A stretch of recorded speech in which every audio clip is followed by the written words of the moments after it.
Chardonnay is the most famous of all white wine grapes, and it's easy to see why. Many call it the ultimate terroir grape for its ability to express the unique characteristics of each vineyard where it's planted, its soil, its climate, and of course, the winemaker's touch.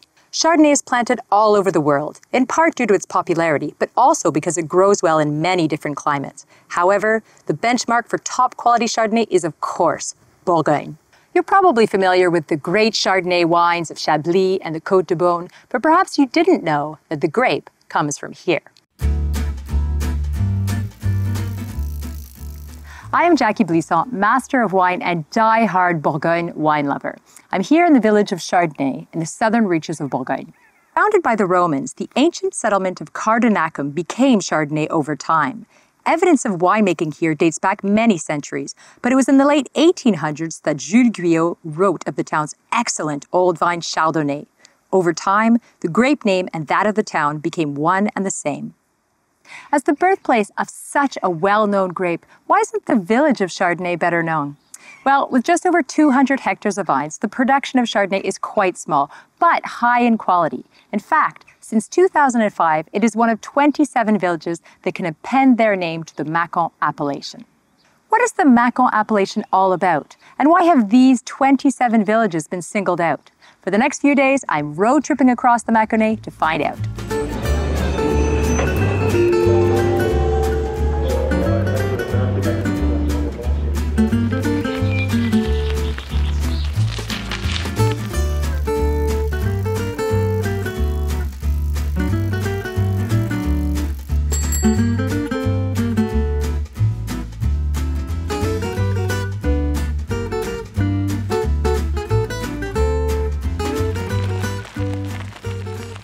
The Mâcon appellation covers a vast hilly territory of roughly 4,250 hectares of vines between the towns of Mâcon, Cluny, and Tournu.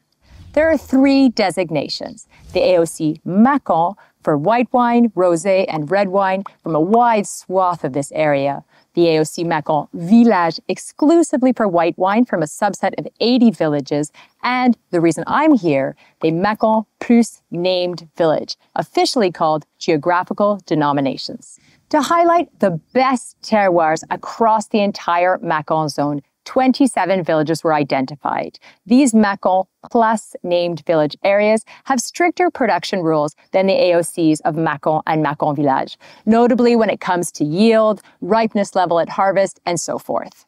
Another 27 denominations to know in Bourgogne? Yikes. But when you think about it, the essence of Bourgogne has always been its approach based on individual terroirs. And you could argue that that all began here in the Mâconnais.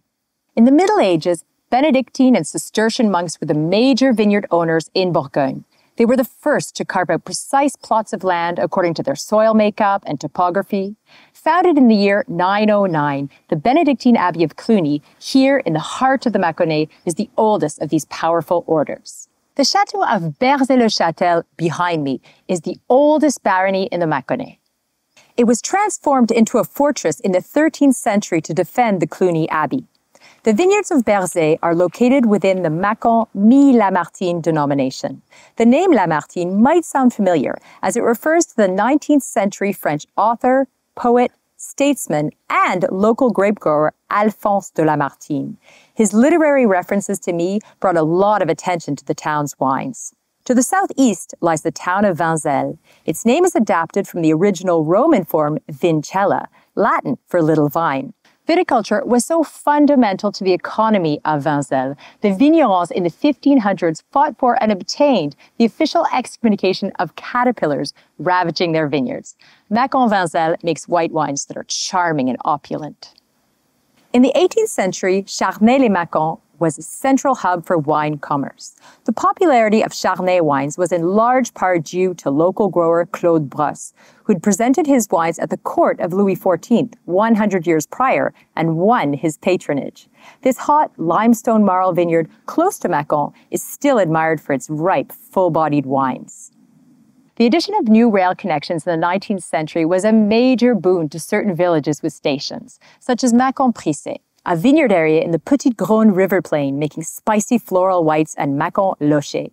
The vineyards of Locher dot the warm southern rises of the Saône plain, giving generous white wines with heady baked fruit flavors.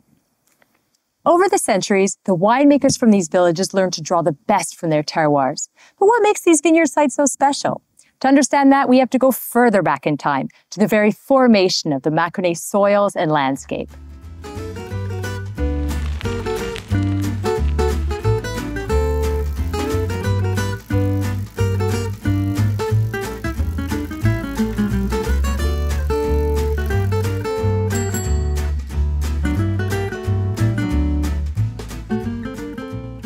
I'm in the vineyards of Mâcon Bourgogne. This cool denomination produces taut, tangy wines in the western slopes overlooking the appellation of Viré-Clissé. The view from Bourgogne over the Saône plain and the southern Mâconnais is a perfect geological vantage point to understand the region. It's hard to imagine today, but 200 million years ago, Bourgogne was submerged under a shallow tropical sea. Great multi-layered marine deposits were laid down over a 50 million year span. In the town of Azé, just down the road, we can clearly see these limestone and marl sediments, especially within its remarkable Balme caves. If you look out in the distance, you can see the Alps. In the Tertiary period, when the Alps were beginning to rise, the tectonic pressure was immense. This led to the collapse of the Saône plain and the formation of a series of parallel mountains in the Mâconnais, intersected by faults. It also caused the area's marine sediments to fracture. In the south, two massive limestone outcrops formed, the iconic Roches de Solutré and Vergisson. The Mâcon d'Availlé vineyard on the banks of the Petite Garonne River is a veritable gateway to the area. The sunny climate and alternating clay, limestone soils in d'Availlé produce supple, ripe-fruited wines. Much of the Mâcon Solutré-Puy vineyard lies beneath the Solutré rock. It's another geological highlight, as you can clearly see the escarpment is made up of fossilized coral reefs from the Jurassic period. All of these land upheavals and erosion over time created a highly diverse patchwork of terroirs all across the Mâconnais. In the northern and central vineyards, brown limestone and chalk-rich soils are common. Mâcon Ushezi, with its expressive textural white wine, is a prime example of a limestone-dominant terroir. Conversely, while the substrate of Mâcon Azé vineyard is limestone marl, its topsoil is richer in clay, giving a charming early drinking style of Mâcon. In the sunny hillside vineyards of Mâcon Péronne, two distinct soils coexist. Limestone areas produce rich, rounded wines, and highly atypical flinty clay zones yield a very different style, more subtle, mineral-edged, and floral. As we near the southern Mâconnais limit with Beaujolais and draw closer to the ancient Massif Central, veins of decomposed granite emerge. Mâcon Bussière is a fascinating example of where sedimentary rock meets the granite bedrock of the Massif Central. This area is best known for its elegant white wines, but also produces small quantities of supple, spice-scented red wine. Okay, the geology lesson is over. You know now how the landscapes were formed and why these soils are so diverse. But there's so many other things that make these 27 vineyard villages so distinctive. Come on, there's a lot more to discover.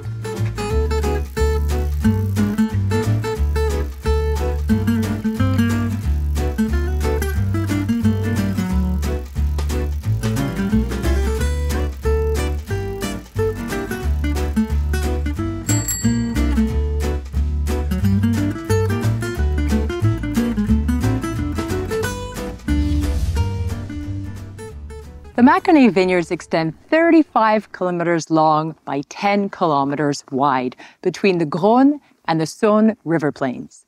The climate is continental, but with distinct Mediterranean influences, which makes it the warmest growing area in Bourgogne. The north and central parts of Mâcon's vineyards are generally cooler than the south. The terroir of Mâcon Creuzy is typical of the middle Mâconnais zone. The vines are planted on gentle slopes at over 300 meters altitude. The vineyards of Mâcon Bray are perched at higher altitude, with some plantings over 400 meters, and are exposed to cool westerly oceanic winds. This gives restrained yet elegant quality to the wines, with their vivid orchard fruit notes. Heading towards the warmer south, we come to Ige. You can really taste a mix of cooling and warming climate influences in a glass of Mâcon Ige, with its nervy citrus zest nose and smooth honeyed palate. Mâcon Chantrey is the most southerly point of the Mâconnais Hills. It's a very uniform sun-baked terroir, surrounded by Mâconnais appellations like Pouilly-Fuissé and Saint-Véran. Mâcon Chantrey wines are broad and weighty, with tropical fruit notes, a typical style of the south. Not all southern terroirs are hot, though. In Mâcon Vergisson, the vines are planted on a northeast-facing plateau of the Vergisson rock face. This orientation, plus the limestone soils, gives a racy, saline profile to their wines. Are you still following? We've talked a lot about all the ways in which these terroirs are unique, but if there's one thing that unites them, it's their grapes.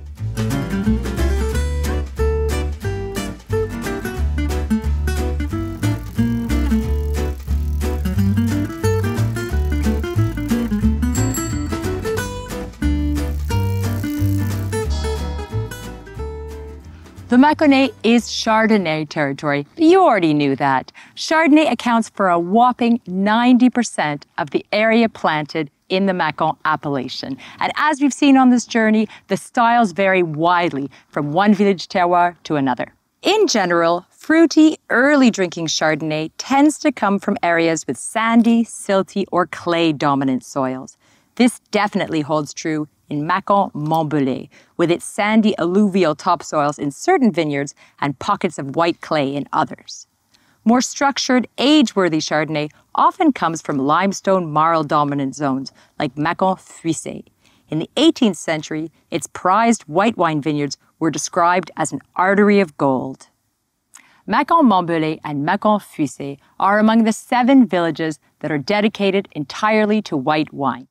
Most other named villages, 19 to be precise, are authorized to make white wine, rosé, and red wine. It might seem surprising, but you could come across a Mâcon Chardonnay red wine.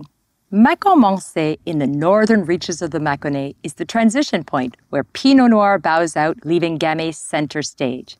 That isn't to say that Pinot Noir isn't planted further south, but for Mâcon plus named village red wines, Gamay is the only permitted grape. In Moncé, the style is fresh and floral. As we move further south, Gamay reds gain in intensity. There is an old saying among Bourgogne vignerons that red grapes need red soils. This is often the case in the Mâconnais. Gamay thrives on iron-rich clay limestone soils and in the veins of decomposed granite further south. Mâcon Terroir is the only village exclusively dedicated to rosé and red wine making. With its proximity to the first Massif Central escarpments, Terroir vineyards have outcrops of reddish granitic sands on its steep, sunny slopes. The wines are aromatic and structured with velvety tannins. A few kilometers to the north, Mâcon Pierreclos is also reputed for its serious, age-worthy Gamay. Like neighboring Mâcon Bussière, Pierreclos lies in a transition zone where granitic sandstone and pink sand soils meet clay marls and pebbly limestone. These 2 villages, along with Terroir, form the golden triangle of the finest Mâcon red wines. It's almost time to wrap up this cross-country Mâconnais tour, but I can't leave without visiting one more important village.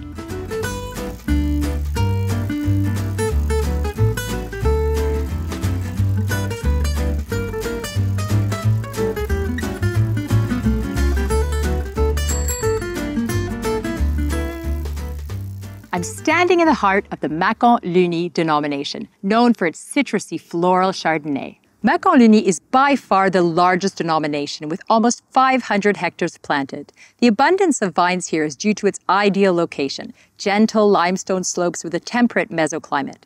In comparison, 2/3 of the Mâcon Plus named villages have less than 50 hectares of vines. One of Mâcon's smallest denominations, Saint-Jean-Gou-le-National, has a mere 8 hectares, scattered between the Cluny Hills and the Côte Chalonnaise foothills. The total surface area for Mâcon Plus village wines is roughly 2,000 hectares.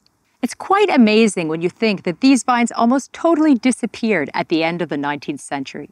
After wreaking havoc on the vines of southern France, the dreaded phylloxera attacked the Mâconnais vineyards. In the aftermath, the local wine industry was in crisis. To save their vineyard, the growers joined forces, first by organizing grafting workshops and later in the 1920s by forming cooperative cellars. In the 20th century, these co-ops played a major role in the recovery of the Mâcon appellation. Today, they are focused on innovation, sustainability, and smaller-scale winemaking to highlight the individual merits of the 27 villages. This work is also being carried out in no small measure by an exciting new generation of quality-focused independent producers. They're helping make a name for many villages, like Mâcon Versé and Mâcon La Roche-Vineuse. Versé's vineyards are situated on a long west-facing slope in the temperate central Mâconnais area. The white wines are floral and mineral, and the reds are silky smooth. The Roche-Vineuse village is further south. Its terroir of limestone marl soils and varied hilly terrains yields wine with notable depth and complexity.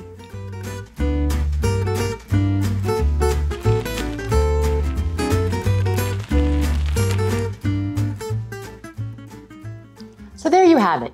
27 villages, 27 unique expressions of Chardonnay and Gamay, each with their own rich history and distinctive terroir. Kind of makes you want to try them all, doesn't it? Thanks for joining me. I'm Jacky Blisson. Santé.